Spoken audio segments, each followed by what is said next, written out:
Hello बच्चों, आज की क्लास में हम डिस्कस कर रहे हैं क्लास 10 NCERT एक्सरसाइज 7.1 का question number 4। Check whether 5, -2, 6, 4 and 7, -2 are the vertices of an isosceles triangle.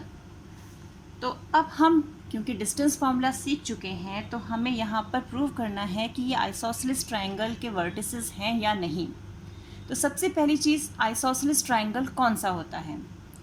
Isosceles triangle हमारा कौन सा होता है? जिसकी दो साइड्स इक्वल होती हैं। यानी अगर हमारा कोई ट्राइंगल ABC है तो इसमें इसकी कोई भी दो साइड्स इक्वल होनी चाहिए। या तो AB इक्वल हो सकता है AC के, या AB इक्वल हो सकता है BC के, या AC इक्वल हो सकता है BC के। तो हमें यहाँ पर ऐसे ही इन तीनों पॉइंट्स के बीच के डिस्टेंसेस निकालने हैं। अगर हमारे दो डिस्टेंसेस जो हैं वो सेम हो जाते हैं तो इट मीन्स ये एक आइसोसेलेस ट्राइंगल है। तो यहाँ हम पॉइंट्स को कंसीडर कर लेते हैं। A ले लेते हैं 5, -2, B ले लेते हैं 6, 4 and C is equal to 7, -2। ये हमने पॉइंट्स ले लिए हैं। अब हम इन पॉइंट्स के बीच में डिस्टेंस निकालेंगे।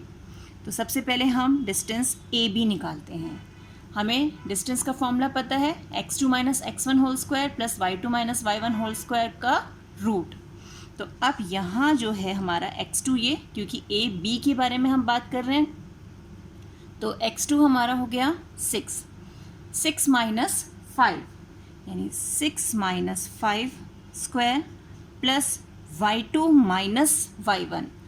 अब y2 माइनस y1 जो है उसके साथ भी माइनस का साइन है। ये हमें ध्यान रखना है कि y1 के साथ भी माइनस का साइन है। अब हम इसे सॉल्व कर लेते हैं। 6 - 5, 6 - 5 is 1, 1 square plus minus minus यहाँ पे क्या हो जाएगा? प्लस, तो ये 4 + 2 होल स्क्वायर। तो अब हमारे पास क्या आ गया यहाँ पर? 1 + 4 + 2 6 और 6 का स्क्वायर यानी 36। यानी ये डिस्टेंस आया हमारे पास √37 यूनिट्स। तो हमारे पास AB जो है उसकी लेंथ या डिस्टेंस जो है वो √37 यूनिट्स आ गया। सिमिलरली अब हम ट्राई करते हैं डिस्टेंस BC निकालते हैं। सेम वही फॉर्मूला। अब BC, तो ये हमारा x2 है और ये x1 है, यानी 7 - 6 whole square plus y2 is -2 minus y1 is 4। इसको भी हम सॉल्व कर लेते हैं। अब 7 - 6 इज़ 1 स्क्वायर प्लस यहाँ कितना आ जाएगा? -2 - 4 -6 स्क्वायर, यानी 1 स्क्वायर इज़ 1, -6 का स्क्वायर करेंगे अगेन वी गेट 36 और डिस्टेंस आ गया हमारे पास यहाँ पर √37 यूनिट्स। तो अब हम यहाँ पर देख पा रहे हैं कि हमारा AB जो है it is equal to BC। तो अब हमारा AB BC के इक्वल है। देयरफॉर क्या हो गया ये?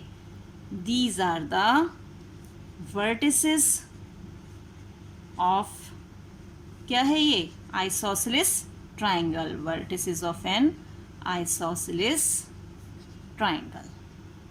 तो इस तरीके से हम इस क्वेश्चन को सॉल्व करेंगे कि हमने पहले, क्योंकि हमें डिस्टेंस फॉर्मूला निकालना है। डिस्टेंस क्या होता है? दो पॉइंट्स के बीच की लेंथ। तो यहाँ भी जब हम ट्राइंगल की बात कर रहे हैं तो साइड की लेंथ का मतलब है उन दोनों पॉइंट्स के बीच में, यानी उस जो लाइन सेगमेंट है उन दोनों के पॉइंट्स के बीच का डिस्टेंस ही उसकी लेंथ होगा। तो हमने AB और BC दो लेंथ निकाली।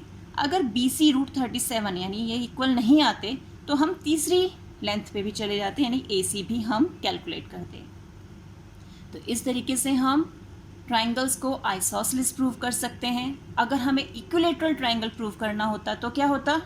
हमारी तीनों लेंथ सेम आनी चाहिए। अगर इक्विलेटरल ट्राइंगल होगा, क्योंकि हमें पता है उसके all the 3 sides are equal, तो उस केस में तीनों लेंथ अगर सेम आती है then the triangle will be equilateral, otherwise triangle is not equilateral. Isosceles के लिए हम दो साइड्स इक्वल देखेंगे कि दो साइड्स इक्वल हो रही हैं, then it is an isosceles triangle. तो आई होप आपको ये कॉन्सेप्ट क्लियर हो गया होगा। मिलते हैं एक और वीडियो में, तब तक keep practising and enjoy maths.